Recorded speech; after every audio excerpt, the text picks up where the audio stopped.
Bonjour à tous, ravi de vous retrouver en direct sur Public Sénat. Un nouveau décor pour une nouvelle saison de Sénat 360 pour toujours plus d'actualités parlementaires et d'informations sénatoriales. Voici les titres de ce lundi 3 septembre. Retour à l'école pour 12 millions d'élèves, une rentrée scolaire marquée par la fin de la semaine de 4 jours et demi. Institué en 2013, le dispositif n'a pas pris et 85% des communes reviennent à un rythme de 4 jours. On en parle avec notre invité, le professeur et chronobiologiste Yvan Twitou. Un calendrier parlementaire bien dense, le gouvernement se veut déterminé à mener à bien ses réformes. Malgré une grande absente en cette rentrée, c'est la révision constitutionnelle. Alors quelles conséquences sur l'organisation des débats au Sénat? Le décryptage dans un instant.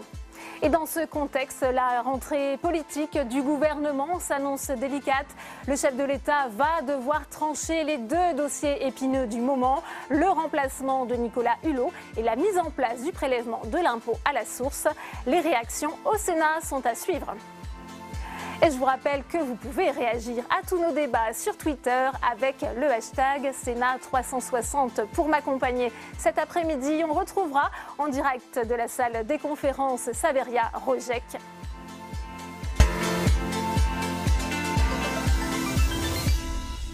C'est devenu le dossier épineux de la rentrée. Le prélèvement de l'impôt à la source sera-t-il mis en place comme prévu en janvier 2019 ? Emmanuel Macron va devoir se prononcer rapidement pour mettre un terme à la cacophonie gouvernementale sur ce sujet. Une réunion décisive est d'ailleurs prévue demain. Héloïse Grégoire.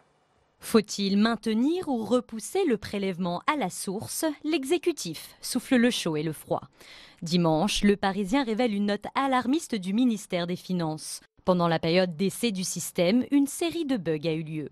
Par exemple, plus de 350 000 erreurs ont été recensées en février dernier. Des contribuables prélevés plusieurs fois, des homonymes confondus ou encore des erreurs sur le montant des sommes. Mais pas d'inquiétude pour le ministre de l'Action et des Comptes publics. La phase de test du prélèvement à la source a permis d'identifier des erreurs et de les corriger. C'est son rôle. Les erreurs identifiées concernent moins de 1% des contribuables. Elles ont été depuis résolues.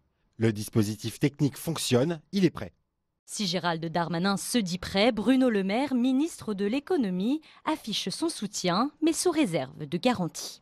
Le prélèvement à la source est une bonne mesure, ça va simplifier la vie des Français. C'est aussi un avantage de trésorerie pour les contribuables, si et seulement si toutes les garanties techniques sont apportées. Face à ces hésitations, une large partie de l'opposition dénonce le manque de préparation de cette réforme. Honnêtement, il y a quand même un parfum d'amateurisme absolument extraordinaire. Parce qu'en clair, que va amener le prélèvement à la source? 1, une contrainte supplémentaire pour les entreprises et un coût. 2, une atteinte à votre vie privée, parce que le patron va savoir grosso modo quel est le niveau de revenu du ménage. Moi, cette idée-là m'est assez insupportable. Le sort de cette réforme sera décidé demain lors d'une réunion cruciale à l'Élysée. Et on prend la direction de la salle des conférences où nous attend Saveria Rojek avec son premier invité aujourd'hui, c'est le sénateur LR des Hauts-de-Seine, Roger Karoutchi. Absolument. Bonjour Roger Karoutchi. Bonjour. Merci de répondre à nos questions. On vient d'entendre un Hervé Morin. Il parle d'amateurisme. Est-ce que vous êtes d'accord avec ce terme ? Je ne sais pas si on peut parler d'amateurisme. Ce qui est sûr, c'est que le gouvernement, l'exécutif a perdu la main. Et que les atermoiements sur une série de dossiers, le départ de Hulot, l'affaire Benalla, les problèmes de prélèvement à la source, les résultats économiques qui ne sont pas là et pourtant annoncés, brillantissimes, tout ça commence à faire désordre. C'est plus, à mon sens, la perte de l'initiative, le fait que le nouveau monde n'a plus l'initiative, plus que de l'amateurisme. Je considère que les ministres en exercice, quels que soient leurs défauts ou leurs qualités, ne sont pas forcément des amateurs. Mais précisément, néanmoins, que doit faire le chef de l'État sur le prélèvement à la source ? Franchement, moi je ne suis pas je suis à la commission des finances, mais je ne suis pas un expert de la technique fiscale.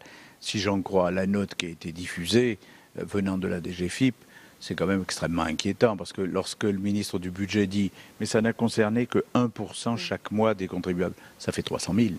C'est-à-dire que s'il y a 300 000 personnes chez qui vous prenez tous les mois le double de l'impôt et tout, ça fait désordre. Alors maintenant, le président de la République prendra, semble-t-il, demain sa décision, mais enfin, on est plutôt parti, je pense, ou pour un report ou pour un retrait. Mais s'il y a un report, je propose au président de la République de le faire loin Parce que s'il craint le 1er janvier 2019 pour les européennes, je lui rappelle que le 1er janvier 2020, il y aura les municipales 2 mois après. Absolument. Donc, l'autre dossier délicat, très délicat pour le chef de l'État, c'est bien sûr le remaniement. Est-ce qu'il faut remanier plus largement? Ça vous fait sourire, je vois. J'en ai connu, donc je peux sourire en ayant expérimenté ou subi. Mais franchement, avec tout ce qui se dit, tout ce qui se fait depuis des semaines, si le remaniement se contente d'un poste pour un poste, tout le monde trouvera ça assez ridicule. Ou alors il fallait le faire tout de suite. Dès le départ, il fallait annoncer un autre nom et en finir. Je pense que le président de la République va en profiter pour changer quelques postes, soit parce qu'il considère que les résultats dans ces domaines-là ne sont pas les bons, soit parce qu'il considère que justement c'est peut-être des amateurs. Un remaniement politique stratégique donc, oui. Vous nous dites. Dernière question, le calendrier parlementaire, la révision constitutionnelle reportée, est-ce qu'elle est enterrée? Cette réforme majeure. Tout, enfin majeur pour ce que disait le gouvernement. Oui, par le gouvernement. Enfin bon, c'est pas la seule chose qui sera présentée comme majeure qui sera enterrée. Comme elle n'était pas bonne et mal faite, mal ficelée, mal fagotée, mal défendue, si elle est enterrée complètement, je n'irai pas pleurer sur la tombe. Mais donc vous nous dites que c'est une victoire? Non, non, je ne dis pas que c'est une victoire, je dis que c'est un échec du gouvernement, je ne dis même pas que c'est une victoire de l'opposition. Je dis seulement que si on veut avancer, il faut discuter. Et que le côté « c'est nous qui savons, c'est nous qui faisons, c'est nous qui décidons », c'est fini. Il n'y a pas à menacer le Parlement, il y a à discuter avec le Parlement. Si on discute avec le Parlement, on peut peut-être trouver un accord sur un congrès. Si on ne discute pas avec le Parlement, il vaut mieux l'enterrer plutôt que d'échouer. Très bien, le message est passé. Concertation donc. Oui. Merci Roger Karoutchi d'avoir répondu à nos questions. Merci. Merci à vous, Saméria, pour cette première réaction. Je vous le disais en titre, rentrée des classes pour 12 millions d'élèves. Emmanuel Macron s'est rendu en Mayenne, au collège Jules Renard de Laval, accompagné du ministre de l'Éducation nationale, Jean-Michel Blanquer, et de Sophie Cluzel, secrétaire d'État en charge des personnes handicapées. Il a été accueilli par des adolescents en musique dans le cadre de l'opération Rentrée en musique. Mais cette rentrée est aussi marquée par le retour à la semaine de 4 jours dans 85% des communes. Les écoliers vont à nouveau changer de rythme. Une décision assumée par les élus qui dénonçaient le coût d'une telle réforme. Dans les Hauts-de-Seine, Malakoff a préféré rester à l'ancien système alors que la ville voisine de Vanves a changé. Le reportage de Samia Dechir. C'est la rentrée pour tous, mais chacun à son rythme. Sur les 36 villes des Hauts-de-Seine, 31 ont choisi de revenir à la semaine de 4 jours. À Vanves, par exemple, les élèves n'auront donc plus école le mercredi matin. Comme avant la réforme de 2013, ils auront des journées de cours plus longues les lundis, mardis, jeudis et vendredis. C'est le choix fait par les parents et les enseignants lors d'un vote organisé par la mairie. Ça avait été demandé il y a maintenant plus d'un an, presque un an et demi, par un certain nombre de familles qui trouvaient que leurs enfants étaient fatigués et que le rythme de 4 jours et demi avec école le mercredi matin, pour l'instant, n'apportait pas de résultats bénéfiques au niveau scolaire et ils voyaient plus la complexité de l'organisation, la fatigue des enfants. Pour certains, ils trouvaient que les activités proposées n'étaient peut-être pas forcément à la hauteur de ce qu'ils attendaient. La ville voisine de Malakoff a fait un choix différent.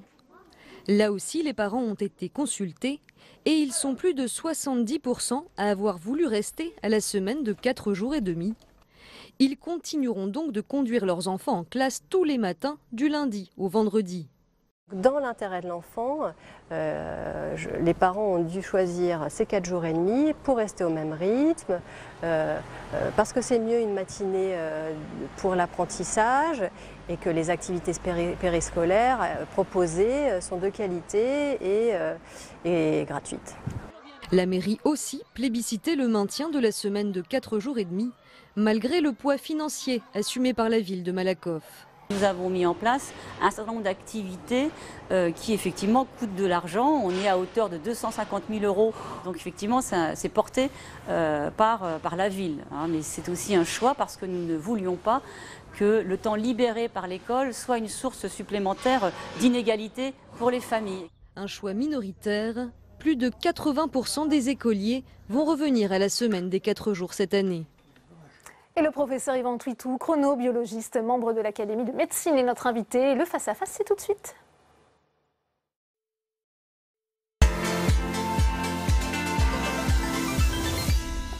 Bonjour Yvan Twitou. Bonjour. On voit dans ce reportage effectivement ce choix assumé par les communes de revenir à l'ancien système.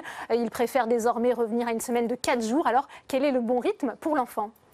C'est dommage qu'ils reviennent à une semaine de 4 jours et bravo à ceux qui continuent d'être sur 4 jours et demi parce que ce que l'on sait, c'est que dans la semaine de 4 jours, vous avez 2 trous. Vous avez le trou du mercredi et le trou du week-end. Ça fait beaucoup de trous pour un enfant.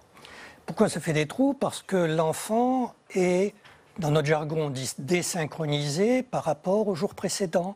Pourquoi il est désynchronisé? Parce qu'il se couche tard le soir.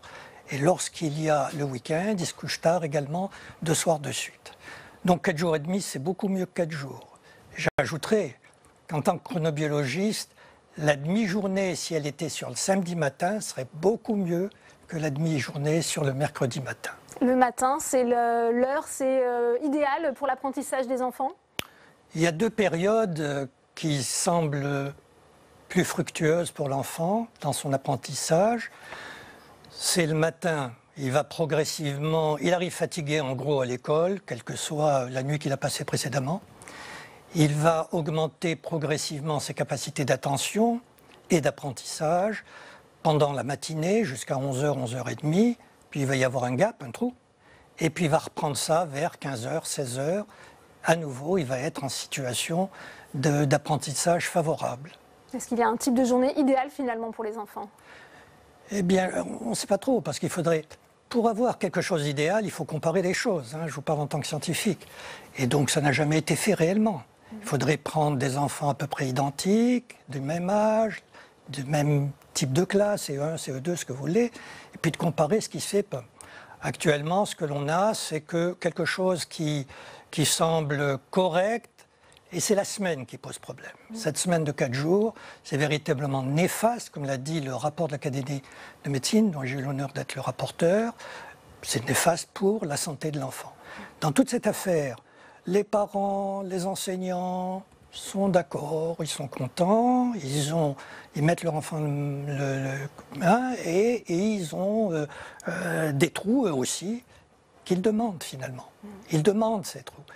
L'enfant, il demande d'être en bonne santé. Nous voudrions qu'il soit en bonne santé. Je ne suis pas sûr que ce soit le meilleur moyen qu'il reste en bonne santé. Et pourtant, on a entendu dans le reportage de Sania Dechir, avant, eh bien, certains parents ont plébiscité ce retour à la semaine de 4 jours. Ils parlaient d'enfants fatigués qui devaient se lever une demi-matinée en plus. Je vais vous dire, les parents disent toujours, ils ont raison, que l'enfant est fatigué. Le lundi, le mardi, le mercredi, le jeudi, le vendredi, etc. Il est toujours fatigué. Il est toujours fatigué, sauf s'il est avec ses copains et qu'il joue dans la cour. Mais il est toujours fatigué. Ce qui veut dire que l'appréciation de la fatigue est assez difficile. Et si les parents disent qu'il est fatigué, il devrait être plus fatigué en semaine de 4 jours qu'en semaine de 4 jours et demi. Est-ce que le rythme biologique des enfants a un impact sur leur taux de réussite? Naturellement, naturellement. Nous sommes dans une situation où l'enfant est peut-être, en tout cas peut-être, désynchronisé. C'est-à-dire que son horloge biologique n'est plus à l'heure à laquelle elle devrait se trouver. Il est désynchronisé pourquoi?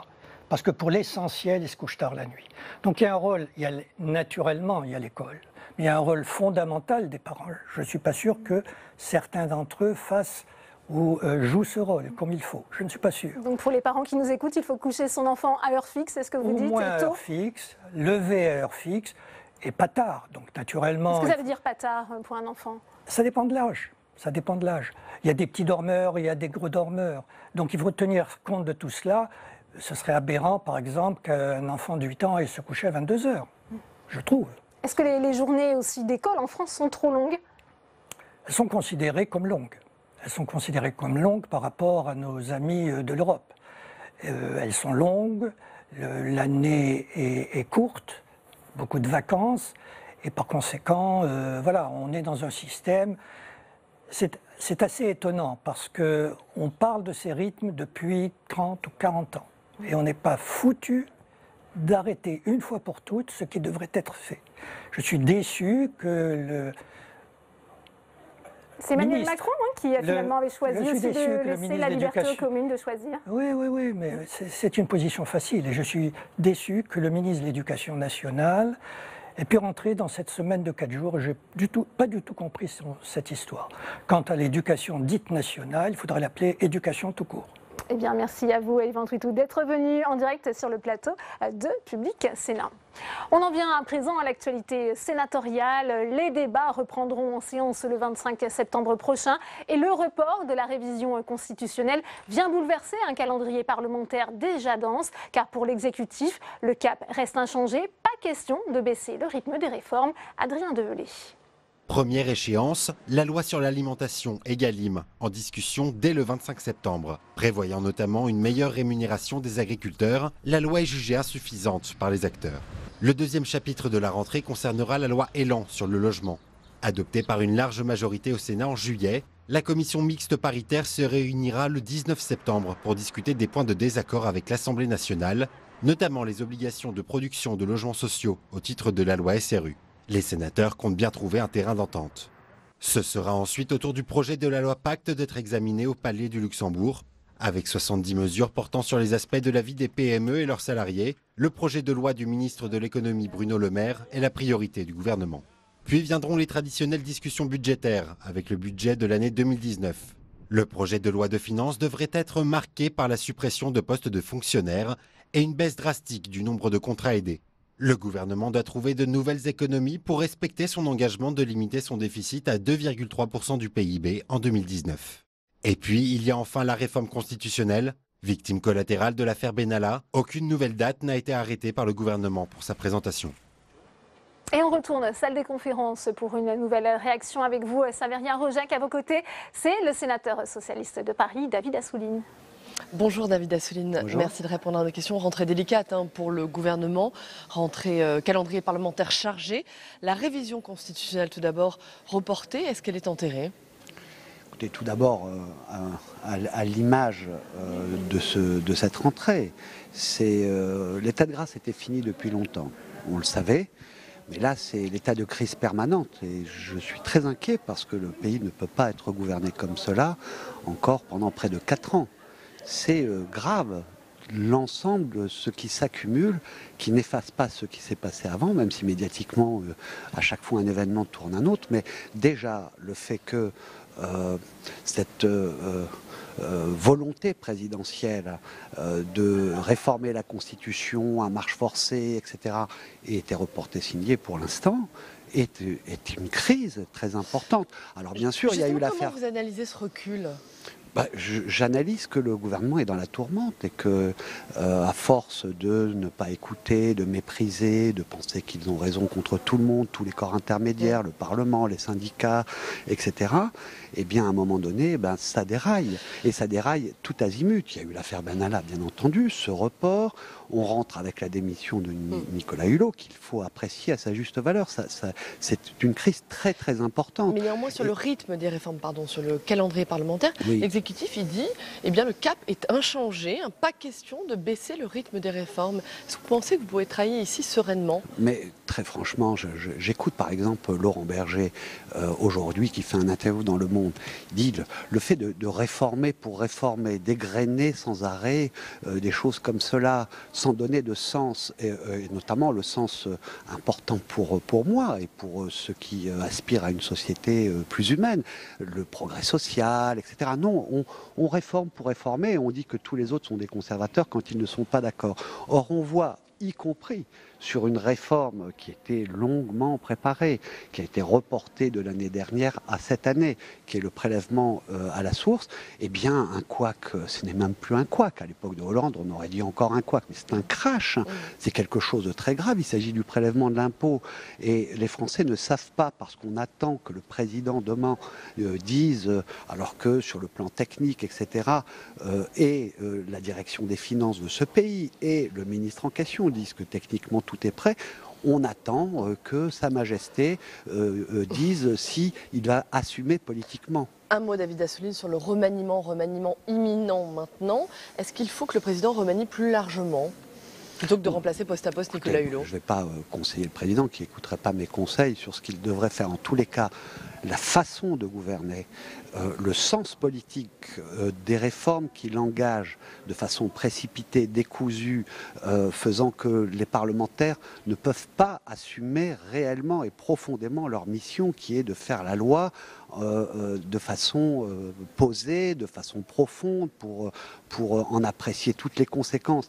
Cette méthode de gouvernement doit cesser, parce que c'est le pays qui va être mis en danger. On ne peut pas continuer dans un état de crise permanente pendant près de 4 ans. Très bien, merci David Dassouline d'avoir répondu à nos questions. Merci beaucoup. Merci à vous, Saveria, pour cette réaction. On va continuer ce débat. Il a d'ailleurs déjà commencé en plateau autour du calendrier parlementaire avec mes invités. C'est tout de suite.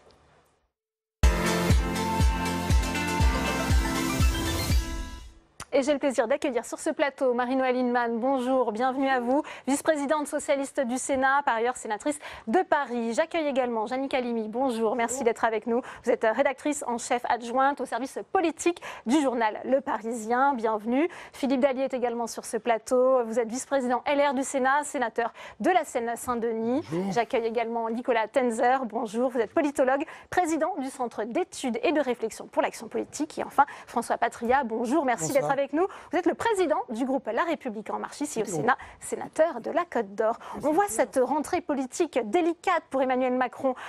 François Patria, on va essayer de comprendre un petit peu les conséquences au Sénat justement, puisque finalement on s'était quitté avec cette affaire Benalla il y a un mois. C'était la première crise d'ampleur pour le quinquennat d'Emmanuel Macron. On voit que le contexte politique, parlementaire a changé. Dans quel état d'esprit êtes-vous en cette rentrée parlementaire justement? Vous savez, il y a un de vos confrères, madame, qui écrit un jour « Les étés meurtriers ». C'est toujours pendant les étés que se passent des événements importants, politiques. Contrairement à ce qu'on croit, on pense que l'été est calme et en fait, pendant l'été, il se passe.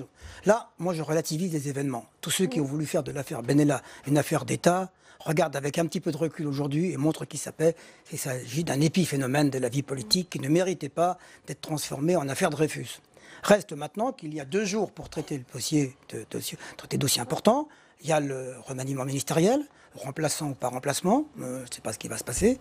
Et puis, il y a aussi le fait que le président doive trancher sur le prélèvement à la source. Les décisions seront prises dans les 48 heures sur ce sujet. Jeudi matin, on passera à la réalité de la rentrée, qui n'est pas jamais une rentrée facile, et où l'équation budgétaire va être bien entendu difficile à résoudre. On va rentrer dans le budget, on va rentrer dans les réformes que nous devons continuer, réformes qui vont poursuivre, non pas comme le disait David Assouline. Continuer à ce rythme, ou est-ce que quand même il y a un contexte qui va imposer une nouvelle méthode? C'est ce qu'appelle d'ailleurs Jean Pisani-Ferry dans un entretien. Moi je pense que la méthode jusqu'à présent a été la bonne puisqu'on a réussi à voter un certain nombre de textes très importants, dont 13 très importants récemment, qu'il reste à régler le problème des retraites, qu'il reste encore à régler la réforme il y a des réformes importantes. Donc je crois qu'il ne faut pas baisser la garde aujourd'hui, faire ces retraites, faire ces réformes, espérer qu'elles produisent leurs effets le plus vite possible de façon à poursuivre l'action du gouvernement. Nicolas Tenzer, il doit poursuivre sur ce rythme de réforme, Emmanuel Macron, malgré ce contexte qui est quand même un peu différent, voire beaucoup, de la rentrée. Je crois qu'il n'a pas le choix. Je crois qu'il n'a pas le choix, d'abord parce qu'il s'y est fermement engagé, et ensuite parce que la légitimité, il la tient précisément sur sa posture de réformateur. Donc il doit faire évidemment attention à ce que ces réformes paraissent justes, paraissent équilibrées, paraissent produire leurs fruits, ça c'est indispensable, mais je crois qu'il n'a vraiment pas le choix que de poursuivre. Alors, est-ce qu'il doit changer sa réforme, communiquer mieux, faire des réformes plus équilibrées, donner mieux le sens aux gens, non seulement du fond des réformes, mais aussi de l'équilibre pour les différentes catégories sociales? Ça, je crois que c'est très important. Oui, certainement, il y aura peut-être un certain nombre d'amendements, un certain nombre de dispositifs à modifier, mais encore une fois, sur le fond du mouvement, je ne vois pas qu'il puisse en être autrement. Ce n'est pas parce qu'on va avoir bientôt, il faut le savoir, un cycle électoral important avec les élections européennes l'année prochaine, ensuite avec les élections municipales, qu'il faut arrêter. Et je crois que sinon, encore une fois, il perd tout ce qu'il a pu capitaliser jusqu'à présent. Est-ce qu'il pourra compter sur le soutien du groupe LR au Sénat cette année?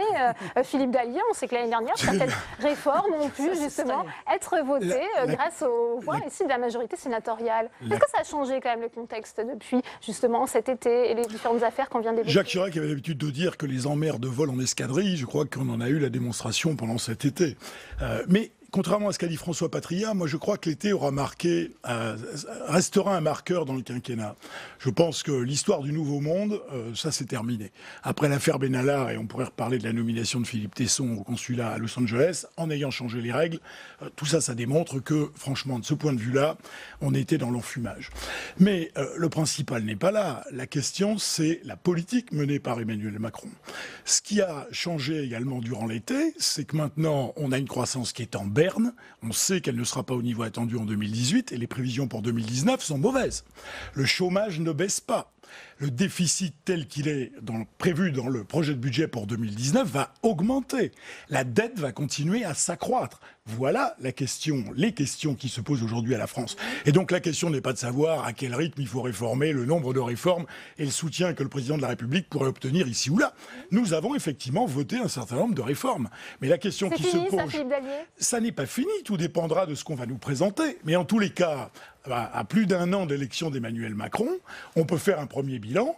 L'embellie de la fin 2017 sur laquelle le gouvernement a surfé, le président de la République également, c'est terminé. Et la situation est maintenant difficile pour le gouvernement. Les promesses qui ont été annoncées, on voit déjà qu'elles sont en train de s'étioler. La baisse des charges pour les entreprises, on va remplacer le CICE, ça devait être en début d'année 2019, ça sera au mois d'octobre. Pour les Français, c'est un peu la douche froide en matière de pouvoir d'achat. Donc la situation est en train de changer, l'ambiance est en train de changer, à la fois politiquement, parce que le Nouveau Monde c'est fini, mais également parce que la situation devient beaucoup plus difficile. Jeanne Calini, c'est le lot finalement de tous les présidents, l'état de grâce ne dure qu'une année ? Oui, même pour certains présidents, il est beaucoup plus court. On se souvient du dernier, François Hollande, dès le mois de juillet ou dès le mois d'août, avec ce fameux été calamiteux ou meurtrier, pour le coup, il n'a pas été meurtrier, Dieu merci.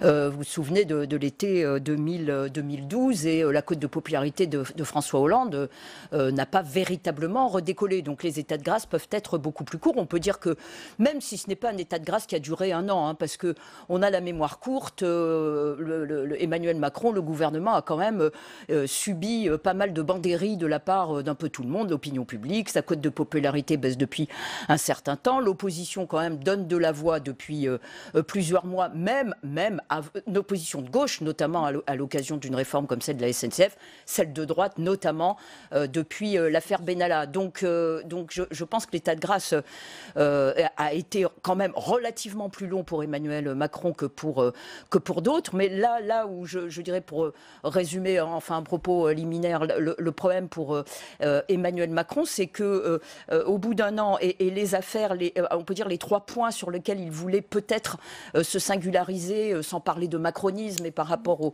aux autres présidents, c'était l'efficacité. On l'a dit, l'efficacité pour le moment n'est pas au rendez-vous. Il a dit tout de même lui-même qu'il lui fallait 1 an et demi à 2 ans. Il manque quelques mois. L'autre point, pardonnez-moi, c'était et de droite et de gauche. On a plutôt vu quand même la flexibilité que la sécurité, on va avoir ce qui arrive. Et puis l'autre point, pardonnez-moi, et je termine là, central me semble-t-il dans le discours, et plus que ça, on peut parler de vision, bon, en tout cas le programme d'Emmanuel Macron, c'était l'Europe, plus d'Europe. Et là, pour le moment, on est en deçà du manche. Donc le problème est ouvert. Ça ne veut pas dire qu'il n'y a pas de solution, mais en tout cas à Emmanuel Macron et à ses alliés sur ce calendrier parlementaire, Marie-Noëlle Lienemann, vous, dans quel état d'esprit êtes-vous ? D'abord, moi je pense que c'est pas un hasard si sa cote est basse. C'est pas une question de méthode. Alors s'il y a l'enfumage, on va faire de la politique autrement. On a vu que c'était pas du tout autrement, et même c'était parfois bien pire que ce qui se passait avant. Mais en tout cas, c'est le fond. Le fond, c'est que les politiques libérales, on nous les vend comme susceptibles d'améliorer la situation, chômage, pouvoir d'achat, capacité de la France à retrouver une place économique dynamique et croissance, mutation à la fois technologique et environnementale. Et tout ça est bidon parce que c'est des politiques libérales injustes qui accumulent les injustices sociales et l'inefficacité économique.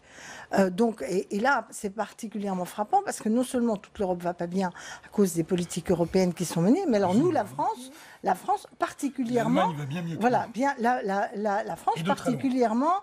Donc de ce point de vue, la politique de Macron, il peut toujours dire on va faire plus de réformes parce que c'est toujours ça. On n'en a pas fait assez.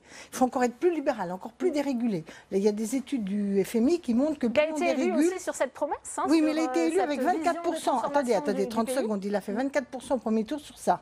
Hein. Au deuxième tour, les gens qui ont voté pour lui, c'est pas pour ses réformes, c'est pour faire barrage à Marine Le Pen. Il faut quand même se rappeler. Il y a eu les législatives tout de même. Oui, non, mais bien sûr, mais on connaît ça comme argumentaire. Chaque fois qu'il y a un président qui est élu, on veut lui donner une majorité. Et donc, on connaît ça par cœur. En tout cas, la légitimité de la réforme n'était pas aussi installée. En revanche, les Français se disaient, si ça peut marcher, même si c'est pas génial, pourquoi pas? Ben, ils voient que ça marche pas. Et donc là, on est dans une décomposition qui, à mon avis, est durable. Alors, comment j'envisage cette rentrée de façon offensive pour faire barrage aux réformes nouvelles qui veulent encore nous décider. Quelles que soient les réformes, Marine-Noël Non, pas quelles que soient. Je donne un exemple. Unédic, retraite. Je suis très hostile aux propositions que je vois poindre ou se préparer, en tout cas la retraite par points, par Emmanuel Macron. François Patria, comment le gouvernement peut-il justement regagner la confiance et essayer de faire passer ces réformes au Parlement? Est-ce qu'on va finalement assister à des débats stériles avec un Sénat qui, de nouveau, comme on a pu le connaître justement avant la suspension des travaux parlementaires, a une situation de blocage? D'abord, vous dire que je me sens un peu C'est pas stérile. C'est pas stérile.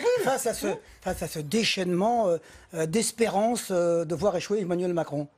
J'ai le sentiment que je vois que à la fois Marie-Noël et Philippe sont totalement opposés de leur conception politique, mais se retrouvent avec une forme d'engouement et de jouissance sur le fait qu'il faut à tout prix empêcher Emmanuel Macron de continuer. C'est ça le problème. Ils sont tous les deux. Donc voilà, on peut jouer sur l'échec de la France, on a raison. C'est de la vieille popole, on le fait tous les jours. Alors l'argument du 24%, je rappelle que Mitterrand avait été élu avec 25% au premier tour, Jacques Chirac avec 19%, tout le monde. C'est pas un argument. C'est ça a toujours été le premier tour, c'est le deuxième tour qui compte. Il y a autour des... Et aujourd'hui, contrairement, j'entends bien aujourd'hui, grande partie de la presse, et l'opposition réunie, très divisée, mais réunie, divisée dans son sein, mais réunie autour, aujourd'hui faire bloc. Mais moi aussi, j'entends des gens sur le terrain qui me disent tous les jours, tenez bon. Mais tenez bon, parce que est-ce que je me tourne vers Philippe? Est-ce qu'il faut aujourd'hui ne pas baisser les charges des entreprises? Est-ce qu'il faut ne pas rendre de la compétitivité à ce pays? Faut-il ne pas le faire? Est-ce que quand on baisse l'impôt sur les sociétés de 33 à 28%, Philippe Dallier est contre? Il a raison d'être contre, j'entends bien, mais je ne vois pas la cohérence de son discours. Mais non, pas du tout. Baisser la compétitivité, je vois aussi le discours de Marie-Noël qui dit plus de charges, plus de dépenses, plus d'endettement, tout va bien. C'est ce que... Alors, Philippe Dallier, votre réponse, c'est la France qui dépense. La France qui s'endette. Pas tous en même temps, s'il vous plaît. Allez-y, Philippe Dallier. Pour être très clair, la situation de la France étant ce qu'elle est, 2250 milliards d'euros de dette, je ne souhaite qu'une chose. Pas du tout. Je ne souhaite qu'une chose, c'est qu'effectivement, la France s'en sorte. C'est-à-dire qu'il faut réduire les dépenses publiques pour réduire l'endettement. Je ne souhaite que cela. La question qui se pose aujourd'hui, c'est de savoir est-ce que les décisions qui ont été prises sont les bonnes? Et là, on peut se poser la question. Et je crains effectivement, on verra si l'avenir me donne raison, à une autre échelle, mais un peu comme François Hollande, qui en 2012 était certain que la croissance allait revenir et s'est lancé dans des politiques qui ont été calamiteuses. Je crains effectivement que l'embellie du deuxième semestre 2017 ne soit un peu montée à la tête de nos gouvernants. Et je pense que du coup, sur un certain nombre de sujets, ils ont pris des décisions qui n'étaient pas les bonnes. Et ils sont contraints aujourd'hui, alors que la situation se dégrade, de retarder un certain nombre de choses. La baisse des charges des entreprises, cher François Patria, elle est repoussée à octobre 2019. Elle devait être faite plus tôt. Là, à la fin de l'année 2018, pour boucher les trous, on va demander aux grandes entreprises un acompte d'impôts sur les sociétés supplémentaires. Est-ce que ça va dans le sens, effectivement, d'une amélioration de la situation des entreprises? Non. Donc, c'est que je conteste, c'est effectivement un certain nombre de décisions, et il va y avoir des choses très difficiles à assumer qui vont venir. La suppression complète de la taxe d'habitation, que personne ne réclamait. Au total, c'est 20 milliards d'euros par an pour l'État. Personne ne sait comment on va trouver cela, et c'est pour 2020. Marie-Noël Lienemann, allez-y, rapidement. Elles sont où, les économies? 80 milliards. Non, il n'y en a pas pour Ils sont tous d'accord pour dire qu'il faut continuer les mêmes politiques qu'avant, on réduit les charges. Il faut réduire le déficit et la dette au moins. Allez-y, Marie-Noël. 30 secondes. Oui, mais moi je le fais par une autre méthode. Je le fais par la méthode qui soutient la croissance avec deux grands piliers dans cette croissance. La redistribution sociale en faveur des catégories populaires et moyennes pour qu'elles soutiennent une consommation et qu'elles permettent une consommation qualitative et pas toujours le moins cher pour etc.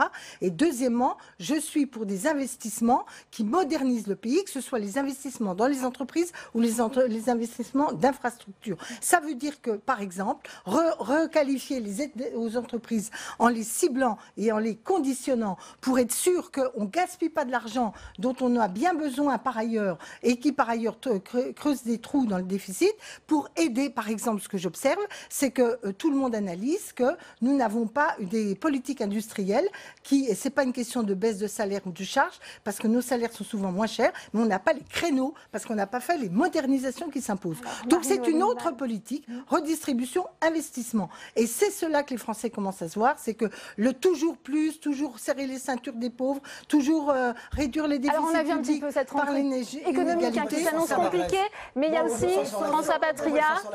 Par les réformes libérales. Elles s'en sortent vachement. Je voudrais qu'on avance dans ce débat et qu'on parle aussi de la révision constitutionnelle, puisque ce devait être le morceau de choix de cette rentrée au Sénat. Pour l'instant, eh bien, le gouvernement n'a toujours pas levé le doute sur ses intentions. Alors les explications de Jérôme Rabier. Le feuilleton de l'été de l'affaire Benalla jouera les prolongations au mois de septembre, au moins au Sénat. Car contrairement à la commission d'enquête de l'Assemblée qui s'est achevée sans conclusion au cœur de l'été, celle du Sénat compte bien poursuivre ses auditions sous la présidence de Philippe Bas. Une affaire qui avait obligé l'exécutif à stopper la révision constitutionnelle et le gouvernement a annoncé le report de son examen de quelques mois, sans toutefois vouloir l'abandonner. Aucun conservatisme dont on a vu qu'ils étaient à l'œuvre et dont les derniers jours du mois de juillet ont démontré que par une obstruction parlementaire acharnée, on ne souhaitait pas réviser la Constitution. Rien ne doit empêcher ce que le peuple français a souhaité dans les urnes. Mais avec un calendrier parlementaire chargé et des premières échéances électorales avec les européennes en mai prochain, le gouvernement prendra-t-il le risque de rouvrir le dossier ? C'est en tout cas le vœu du président de l'Assemblée. Moi, je souhaite en effet que la réforme constitutionnelle soit réinscrite à l'ordre du jour dès que possible, parce que je souhaite tout simplement qu'on traite ces problèmes-là. Vous le souhaitez, François Dodiot, vous pressentez qu'elle est en train tout doucement d'être enterrée, cette réforme ? Non, je ne le crois pas, et ce serait une très mauvaise chose d'ailleurs. Au Sénat, où Gérard Larcher a négocié pied à pied avec le gouvernement, on affirme être prêt, tout en maintenant deux conditions qui pour l'instant ne sont pas garanties par l'exécutif. Nous n'y avons jamais été hostiles par principe. On a posé deux conditions. Les droits du Parlement, et on a vu en juillet que ce n'était pas inutile, les droits du Parlement. Je vous renvoie à la commission d'enquête du Sénat. Et la représentation territoriale. Pas enterrée mais menacée, cette révision constitutionnelle est pourtant au cœur des promesses électorales d'Emmanuel Macron de renouveler le fonctionnement de la vie politique. Jannick Halimi, cette révision constitutionnelle, on voit que la fenêtre de tir est très faible, très ténue pour le gouvernement. Elle est définitivement enterrée selon vous ? Non, je ne crois pas. Vous avez fait parler quelques ténors et du gouvernement et de l'Assemblée nationale qui estime qu'elle ne doit pas être enterrée. Pour le moment, officiellement, elle est reportée, elle n'est pas reportée sine die, elle est reportée à la fin de l'année ou en début d'année prochaine. Donc, en tout cas, la réforme des institutions, puisque bien sûr, nous sommes dans la maison qui doit définir et déterminer le sort de la réforme constitutionnelle. Elle n'est pas enterrée, mais si la question qui est la vôtre, c'est que peut faire Gérard Larcher, puisque nous sommes à Public Sénat. Alors Gérard Larcher, il le dit, il le répète, il était plutôt favorable. Il avait trouvé des terrains d'entente avec François de Rugy, avec Richard Ferrand, avec monsieur Marc Fesneau. Si, des terrains quand même, il le dit. Certaines des lignes rouges qui étaient les siennes ont été estompées. Il disait dans nos colonnes à nous, excusez du peu, en juillet, qu'il pensait qu'une réforme positive des institutions était tout à fait possible. Sauf qu'entre-temps, il y a eu l'affaire Benalla, et sans qu'il y ait un rapport de cause à effet, ni même de comparaison possible,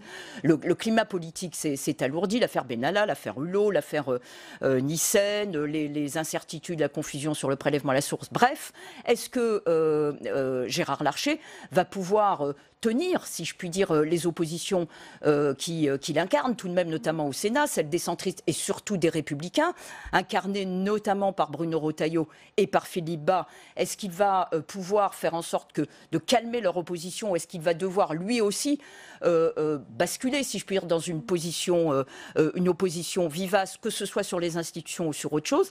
La question se pose. Le dernier point tout de même, c'est que Gérard Larcher, qui est un fin politique, c'est que derrière tout ça, il y a un rapport de force. Je reviens à la réforme des institutions.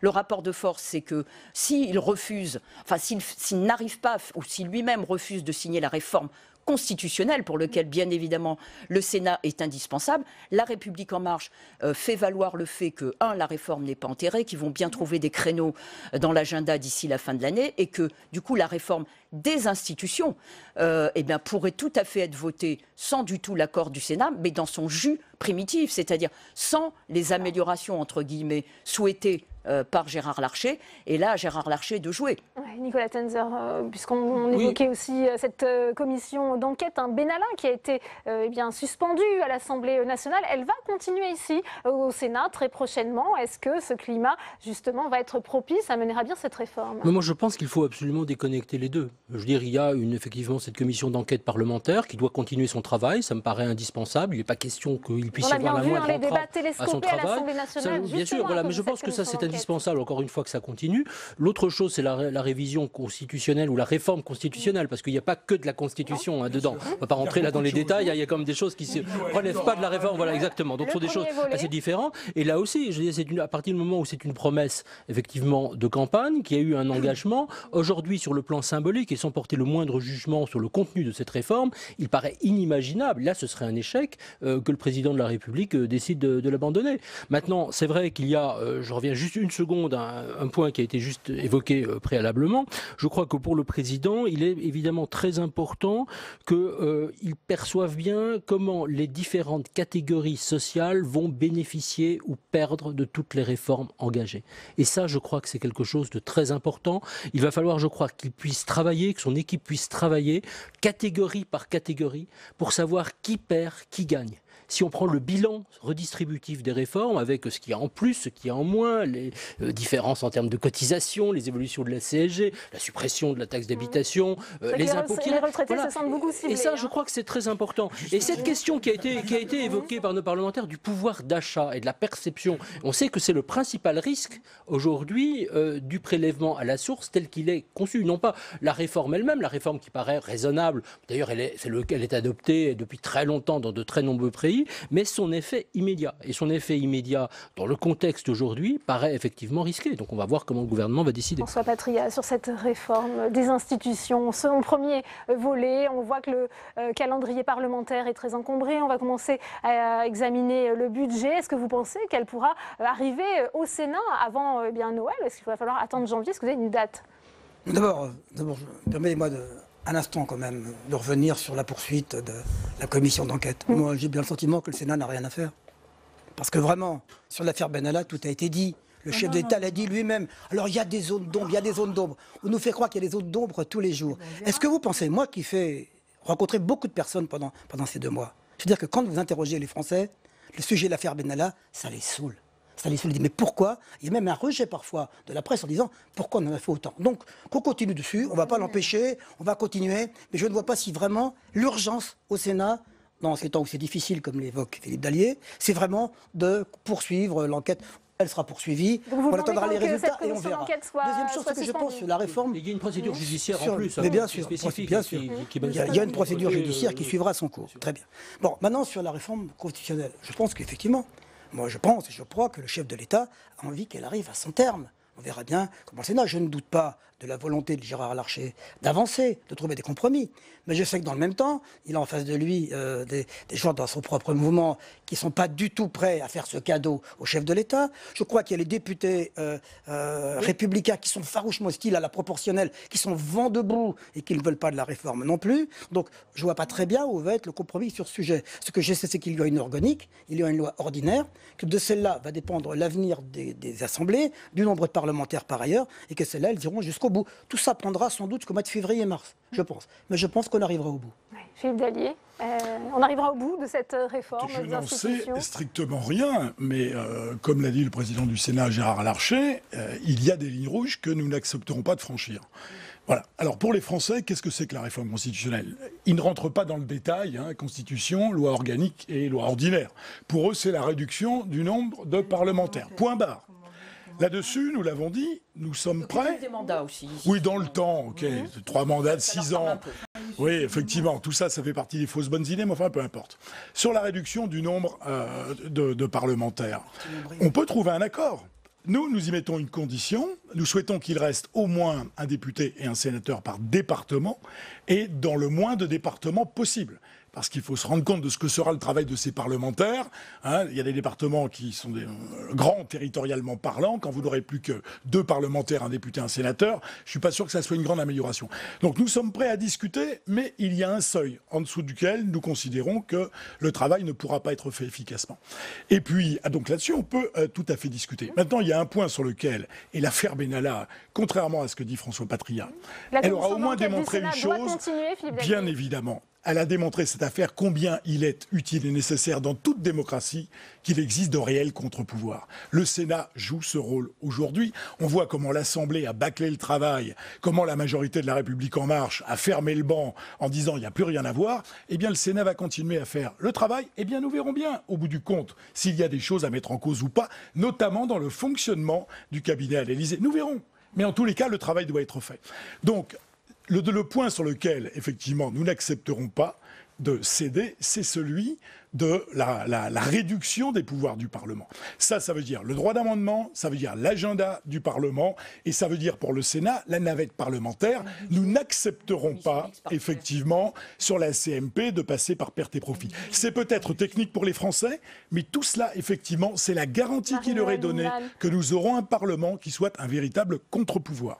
Sur cette révision. Alors d'abord, quand j'entends... Et la commission d'enquête Benalla. Oui. On connaît le discours. Vous êtes contre cette réforme, donc vous êtes contre toute réforme. Moi, je pense qu'on a besoin d'une grande réforme du fonctionnement démocratique de nos institutions. Vous êtes prêt, le Sénat est prêt à l'examiner? Et donc, de toute façon, on n'a pas forcément les mêmes... à l'Assemblée nationale. On n'a pas forcément les mêmes réponses les uns et les autres, mais ce débat est nécessaire parce que notre démocratie a besoin d'un nouveau souffle. La Ve République est à bout de souffle. Bon, alors après, il y en a qui disent qu'il faut la retrouver, et d'autres qui, comme moi, pensent qu'il faut la changer. Mais en tout cas, il doit y avoir ce débat.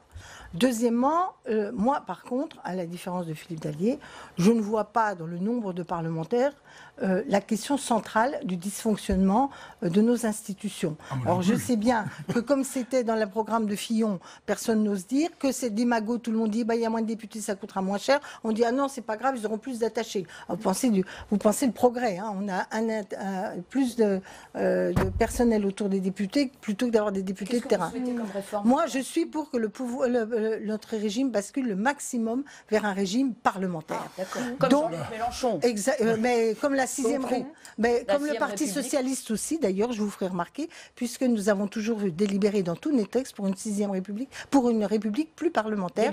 Et les propositions, puisque le groupe socialiste a fait des contre-propositions pour justement parlementariser. Il y a effectivement un groupe de travail ici au Sénat, avec Patrick Canner. Mais on a eu un débat au Bureau national qui a aussi tranché dans son... On a commencé. Attendez, je voudrais quand même dire une chose qui me paraît importante. Puisque le président de la République nous disait que si le Sénat résistait, il irait au référendum. Mais très bien, chiche. Je demande un référendum sur ces institutions. Comme ça, ce sera clair. Parce que notre peuple, il n'a pas simplement envie de comprendre la technique, mais il veut être sûr d'être entendu. Donc là, il faut faire passer cette réforme par voie référendaire. Jannick Halimi, on a commencé ce débat autour de la question du rythme des réformes, puisqu'on voit que le président Emmanuel Macron a été élu justement sur cette ambition de transformer le pays. Il peut, est-ce que les conditions sont réunies pour qu'il continue justement sur ce rythme? Écoutez, sauf dégradation accélérée du climat politique, il le peut. Il ne faudrait pas que sa cote de popularité s'effondre, premièrement. Deuxièmement, les réformes qu'il doit mettre, si tant est qu'on est dans dans la philosophie d'Emmanuel Macron, bien évidemment, comme je crois que vous le disiez, il ne peut pas freiner. Il ne peut pas freiner. Il a été élu pour ça, effectivement, qu'on le veuille ou non, pour transformer le pays, mais à condition. Alors, est-ce que le remaniement ministériel en est l'occasion? Peut-être. Je ne pense pas qu'il soit d'ampleur telle que ce sera suffisant. Il faudra quand même, Monsieur Patria, peut-être que vous devriez lui chuchoter, mais tout le monde le lui dit orbi et orbi.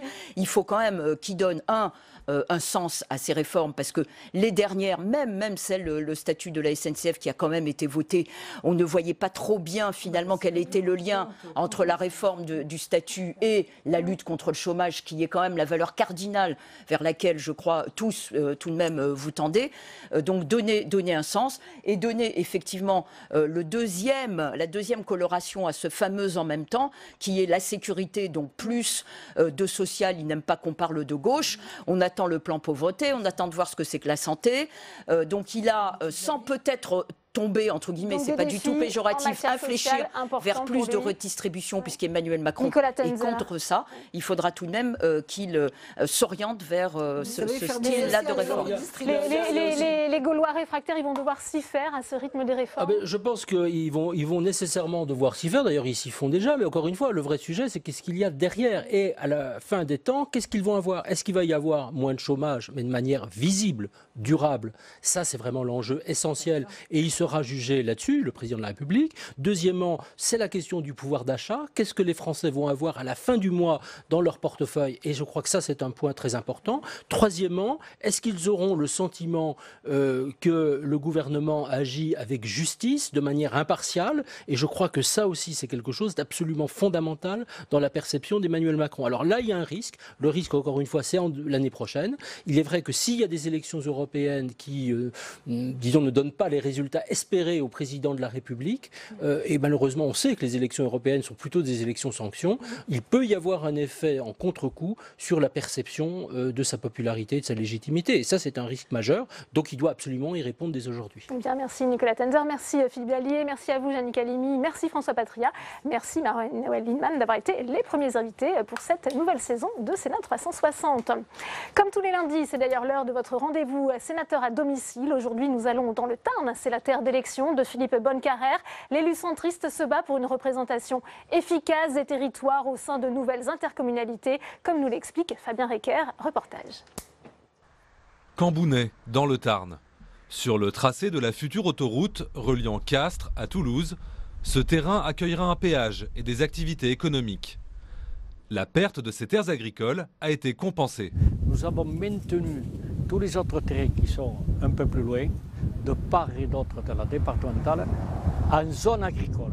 Concilier développement économique et préservation du territoire, une mission autrefois dévolue aux communes est désormais gérée par l'intercommunalité. La règle est commune à tout le monde et la réflexion doit être menée par l'ensemble des communes. Donc il n'y a plus de surenchère entre les uns et les autres. Et on raisonne au niveau territoire. Située entre Castres et Toulouse, l'intercommunalité Sort-Agout compte 26 communes et 22 000 habitants. Outre l'urbanisme, elle s'occupe de petite enfance, gère la voirie et a même créé une police municipale intercommunale. Mais cette intégration grandissante suscite aussi des inquiétudes chez les maires, que le sénateur du Tarn, Philippe Bonnecarrère, est venu écouter. Jusqu'où nous gagnons en productivité, jusqu'où nous gagnons en efficacité, jusqu'où nous gagnons en compétences, en qualité, en montée en gamme, si je puis dire, des ressources humaines, en capacité à mettre en œuvre des projets, et jusqu'où on perd en proximité vis-à-vis du citoyen. Des maires qui s'inquiètent notamment d'être avalés par des ensembles trop grands. Je trouve qu'à 26 communes, ça va bien, mais ça suffit. Et pour cet élu, toutes les compétences n'ont pas vocation à quitter le giron communal. Déjà, moi, je ne délèguerai jamais ma comptabilité. Bon, il y en a d'autres qui le font, moi je ne le ferai pas. Après, les associations, par exemple. Les associations, c'est très, très, très délicat. C'est un problème de proximité entre la commune et ses associatifs. Après avoir accompagné la tendance vers plus d'intégration intercommunale, ces maires s'interrogent sur l'avenir de leur commune. À 2 ans des élections municipales, ils attendent surtout de l'État qu'il clarifie ses intentions en matière d'organisation des territoires.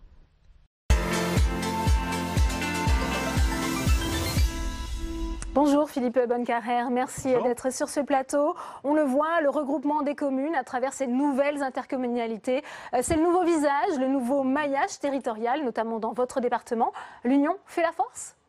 Certainement, mais j'espère d'abord que vous avez une jolie image de notre département et aussi de la relation avec les élus. Et avant d'évoquer l'intercommunalité en tant que telle, je voudrais vous dire que le premier rôle probablement aujourd'hui d'un sénateur, au-delà bien sûr du travail à Paris, c'est d'être un peu l'homme de confiance des élus locaux ou la femme de confiance des élus locaux, c'est-à-dire celui avec lequel on peut échanger et avec qui il peut y avoir un conseil. Et c'est ce que j'espère ont pu... Cette proximité, justement, elle est un petit peu... Elle s'évapore au sein de ces intercommunalités aujourd'hui ? Il y a à la fois la notion de proximité qui est importante, Il y a la qualité de relations humaines. Le sénateur connaît les hommes, mais connaît aussi le territoire. Il peut donc avoir une faculté de conseil. Et puis, il y a cette interrogation majeure des communes sur leur devenir et sur leur relation avec l'intercommunalité. C'est vraiment ce qui est frappant depuis quelques années. Les questions posées sont beaucoup moins techniques qu'elles l'ont été, sont beaucoup moins centrées sur des questions individuelles, même si elles sont toujours présentes. La principale expression aujourd'hui de nos collègues, c'est quel est le devenir des communes, quel est le devenir de la ruralité. Et nous avons aujourd'hui un modèle qui est très libre et suivant les circonstances, soit il faut privilégier les relations entre les communes, soit aller vers une commune. Il n'y a pas de modèle idéal, c'est ce que vous nous dites. Il faut une adaptation au cas par cas en fonction justement des désirs et des volontés de ces communes rurales. Absolument. Il n'y a pas de modèle idéal. Chacun doit rester maître de son destin. On peut rester maître de son destin, bien sûr, dans une logique purement communale, dans une relation de mutualisation avec d'autres communes, en allant vers une commune nouvelle, ou dans la relation avec l'intercommunalité qui peut être extrêmement différente. Il y a des intercommunalités dites de projet, des intercommunalités de services. On peut même avoir des services communs entre communes et intercommunalités. Ce que demandent aujourd'hui nos élus locaux, c'est d'avoir un cap. Ils perçoivent bien que d'ici 2020, les choses ne vont pas bouger législativement, mais ils veulent avoir une visibilité pour l'après 2020. Soit avoir... Date des prochaines municipales. Hein. Oui, soit avoir des perspectives d'évolution, soit au contraire une stabilisation. Actuellement, sous une forme, je dirais, de moratoire. Donc, mais les élus sont satisfaits de ces intercommunalités, on le voit à travers ce reportage. Est-ce qu'il y a eu quand même des réticences, des inquiétudes, à la fois de la part des élus, mais aussi des citoyens qui avaient besoin, et vous le rappeliez au début de cet entretien, d'une figure de proximité à qui s'adresser? Alors c'est une situation très paradoxale. Les élus locaux sont globalement satisfaits de l'intercommunalité. Ils sont conscients qu'elle leur apporte des services, notamment une ingénierie que n'assure plus l'État, qui leur est indispensable. Donc le bilan est effectivement positif. Mais les choses sont allées vite, les périmètres ont entraîné beaucoup de débats, et derrière tout cela, il y a une sorte d'interrogation sur le devenir des communes. Je ne sais pas à quel moment s'est produit la rupture, mais pour un passionné de l'intercommunalité comme votre serviteur, nous avons eu, je dirais, 20 années de montée en puissance de l'intercommunalité. Ceci s'est confirmé avec la loi dite NOTRe du 7 août 2015, la nouvelle organisation territoriale.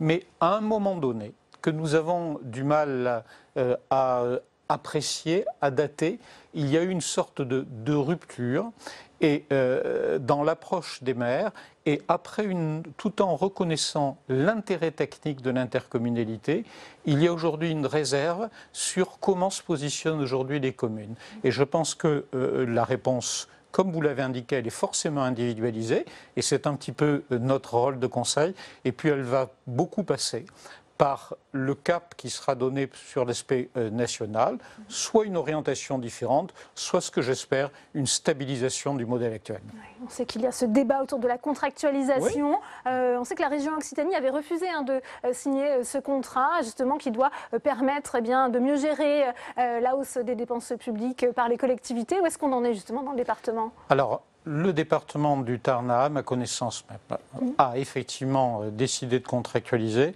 ce qui me paraît une bonne chose. Je crois que la population, nos concitoyens, demandent deux choses. Ils demandent une très grande responsabilité vis-à-vis de la dépense publique et ils demandent une transparence. Et la contractualisation pour les départements ou pour les régions, mais qui peut être aussi volontaire. Je regrette d'ailleurs que plus de collectivités locales ne choisissent pas sur un mode de volontaire cette contractualisation. Celle-ci permet à la fois de démontrer à nos concitoyens une grande responsabilité dans la dépense publique, ce qui me paraît élémentaire dans la situation d'aujourd'hui, et permet en traçant la trajectoire, de leur donner une transparence. Pour moi, responsabilité et transparence sont vraiment deux éléments majeurs de la relation avec nos concitoyens. Rapidement, Philippe Bonnecarrère, oui. On parlait du calendrier parlementaire. On sait qu'il y a une loi sur la cohésion des territoires en préparation. Qu'en attendez-vous ? Alors, j'en attends surtout une réponse, je vous l'indiquais, en termes de cap pour les collectivités. Probablement aussi une prise en compte plus forte de la ruralité sur laquelle l'interrogation est majeure et une notion d'équité. Mais à mon avis, les choses ne se jouent pas sur le texte dit de cohésion, elles se jouent beaucoup plus sur la révision constitutionnelle qui était évoquée dans le débat précédent. On aura l'occasion d'en reparler sur cette antenne. Merci à vous, Philippe Bonnecarrère, d'être venu en direct. C'est la fin de cette édition. Merci à vous de l'avoir suivi. À 18h30, c'est aussi la rentrée dont va plus loin présentée par Rebecca Fitoussi. Très bonne soirée et à demain, 16h30.